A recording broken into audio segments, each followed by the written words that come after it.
मित्रांनो, जेव्हा आपल्या पाठीमागे एखादा अनक्युरेबल रोग लागतो, यातना होतात, तेव्हा माणूस स्वतःला कोसतो. हे तर फळं काय ममत्वपणा.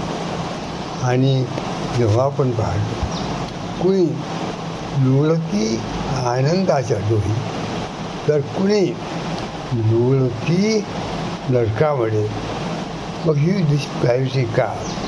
त्याला उत्तर ऑलरेडी श्रीकृष्ण महात्म्याने दिलेलं आहे. जे काही तुम्ही भोगता त्याचे तुमचे कर्माचे फळ असतात. मग या यातना सहन करण्यावर उपाय का?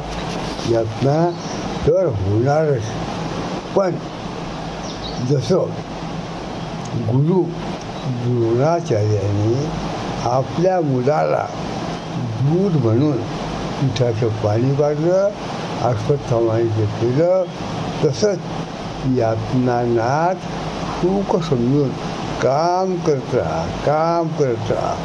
यातना सहन करण्यावर उपाय एकच, काम करत राहणे, यातना विसरणे.